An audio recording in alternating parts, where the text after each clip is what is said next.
with your Mackinac series, was that something you also did a lot of travel and visiting to Mackinac to do research for? So that one came about, as I said earlier, we took a lot of family vacations up there. And then right after college, I was just kind of trying to figure out, finding a teaching job, but then also, how can I earn money up until I find that teaching job? Mm-hmm. And I was able to get a job for the Mackinac State Historic Parks. And they have 4 sites up there, 4 main sites. The Colonial Michilimackinac, which is right by the bridge. Fort Mackinac, which is on the island.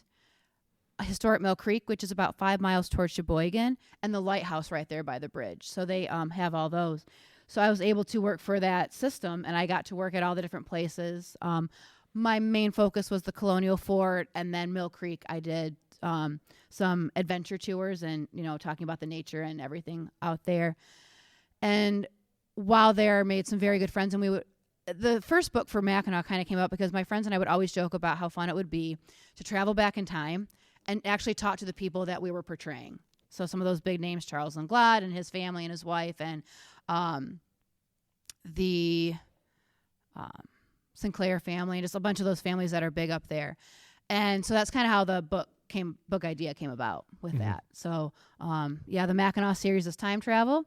In book 1, a young woman who works at the fort finds herself back in time in 1775, where she meets a couple of other time travelers, and then they have to figure out how to defeat an evil British soldier who wants to take out all the French and natives in the area. And then the other books kind of continue that. So very cool. Yeah. I'm not super familiar with these. You mentioned Charles. Charles Langlade. Charles Langlade. Yep. And the Sinclairs. Yep.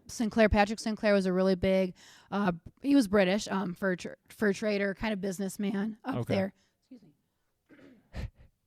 me. I got to, Father Jabot was a big traveler up there, traveling priest that would hit up there a lot, and just a lot of other individuals too. So.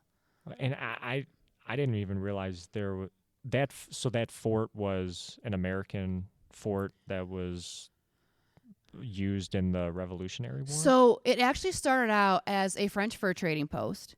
Then after the French and Indian War, it was passed over to the British. And then the British held it until after the American Revolution. And actually, the British took that fort during the American Revolution. They were afraid that it wasn't going to be easy enough to defend if the Americans actually decided to attack it.